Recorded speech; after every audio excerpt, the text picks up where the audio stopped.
One thing I've noticed is that if you don't take the time and energy to heal yourself after a relationship, you're going to end up in a rebound and it's going to end up really bad.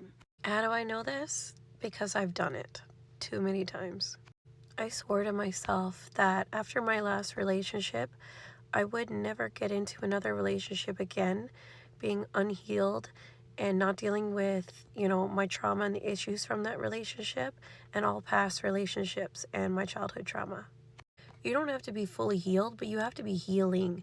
And I think that's a huge mistake that a lot of people make, is they kind of just want to avoid their pain as much as they possibly can, and they jump to a new relationship. This is when the rebound stage comes in, and instead of feeling your feelings, you're just going to hang out with your friends and do all the things that you said that you were going to do. Or, you just go and sleep with a bunch of people, or you start dating somebody immediately after.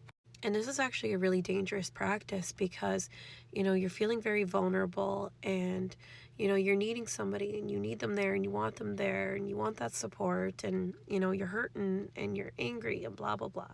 And then this new shiny toy comes in and, they're a pick-me-sha and they're like, I'm going to solve all your problems and I'm going to treat you amazing and whatever they say, right? And everything is great. You're in the honeymoon stage and you're like, wow, I can't believe I put up with this other person for all this amount of time and you are so great to be around. And it doesn't take very long, honestly, for the mask to fall. And you start to realize that this person, your ex, had 80 or 90% of what you loved and what you wanted, but they had 10% of what you didn't. And this new person usually has the 10 or 20% of what the other person didn't, but they have, 80, 90% of what they didn't either. That's when you start to get in the stages of regret and comparison, and you're like, oh my God, what did I do? The grass was not greener on the other side, and I basically fucked up my life. And it says a lot because you don't want to do that hard work that it takes in order to fix the trauma and the problems that are in this relationship. It's easier to just discard and dispose of somebody and try to find something new and shiny. It's like people don't value marriage anymore. They don't value long, intentional relationships, healthy relationships. They just, as soon as shit gets bad, it's like, okay, I'm out. And why this is so dangerous is because a lot of the time in this love bombing honeymoon stage where you're so in love with this new person before you realize who they truly are and who you truly are, a lot of the time you end up in situations where, you're acting out of emotion or you're acting out of pain and you're like, oh, now this person is pregnant, or you've promised them things that you don't even really want to commit to anymore, because ultimately you don't even really like them. You were just hurt over your ex. And I know this can happen in both genders because, again, like I said, I've been there, but it is also very common in men because a lot of men will just choose the easier route rather than doing the work on themselves. And I know that's bad to say, but it's true. Not all, but a lot. Which is exactly why a lot of men come back later on after they've had children with other people or after they've married this new person or, whatever, when they finally come to their senses and they're like, oh my God, what have I done? And by then it's just too late. Because if you're any kind of self-respecting person, you're not going to take somebody back who thought that they could find somebody better and then realize they didn't, and you're just like, okay, well, I was here waiting for you on the sidelines, no. Ultimately, feeling your feelings is some of the hardest work that you ever have to do, and facing what you need to face. I've been spending 2 years doing it myself, and the pain has been unbearable sometimes. But I know that once I do get into a relationship down the road, it's not going to be out of desperation. I can pay my own bills, I can do my own thing, I have children, and I don't want any more. And I've been married, I've done all of that. So it's like, somebody's going to come into my life and they're going to add to it rather than subtract to it. I think a lot of people get into relationships out of desperation. And they stay in these long rebound relationships literally because they screw themselves over so bad and they're stuck. Guilty. I've done it. This is what I know, literally from experience. So I don't judge anybody. I do have patterns of fearful avoidant attachment myself. So, I get it. I didn't want to face my fears, and I didn't want to deal with everything that I had to deal with, and I didn't have the self-awareness or mental bandwidth. Honestly, I didn't.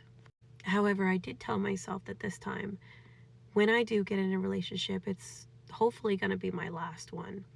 And I want to prepare myself mentally, physically, emotionally, spiritually for that.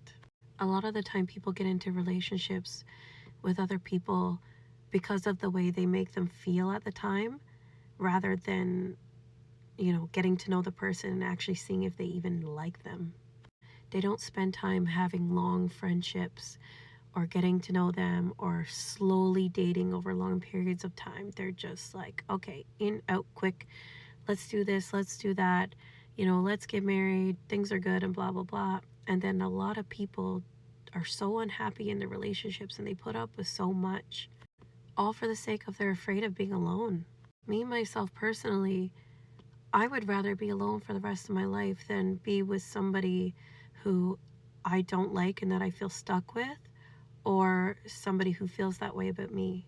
I think it all comes down to self-worth and confidence and just loving yourself enough to know that you don't want to put yourself through that anymore. And I don't have the time to sit there and, plead my case to somebody as to why that they should be with me and, have them shame me for doing things or not doing things that they don't align with. I am who the fuck I am, and if you don't like it, you don't have to be with me. It is what it is. Like, I'm happy being alone, and like I said, I'm not going to have anybody that subtracts from my life. I'm going to have somebody that adds to it. Somebody that adds value, because I know that I'm valuable to somebody else. And in every single relationship that I had ever been in and it ended, every one of them have come back and said, I screwed myself over and I made the wrong decision, and you were good to me, and you were a good person, you're a good woman, you're a good mom. And my answer is always the same. You should have seen that while you were there. Like, why did it take me having to be gone for you to see my worth? Now go deal with your karma and take that time to grow and learn and become the best version of you. Because if you're faking being in a relationship with somebody, like, that's horrible for you and that's horrible for them. I think it's important to, look for signs and listen to what people say. And if somebody is straight out of a relationship and they have not taken any time, whether they say, oh yeah, I was on my way out for X amount of time, and I haven't talked to my ex in a few weeks or whatever, they are not healed. They have not taken the time to work on themselves, and they're going to bring all their shit on you, and you're going to bring all your shit on them, and it's just going to be a whole mess. And do you really not care about yourself enough to not get in that type of dramatic dynamic? If you have peace in your life, you don't want to have anybody else's drama and bullshit come in and ruin that for you. And in order to obtain that peace in your life, you have to take that time to spend with yourself. Get to know what you want. Get to know who you are. I live my life doing whatever the fuck I want, whenever the fuck I want. And I'm very happy. I used to be lonely, and now I just realize that I enjoy time by myself and I enjoy doing what I do. And I know that when I'm ready and when God has that specific person for me, things are going to be amazing and things are going to work out. And I don't look for that kind of thing. I just let things come to me, and I am healing and doing the best that I literally can. And I think that's the best advice that I can give other people too.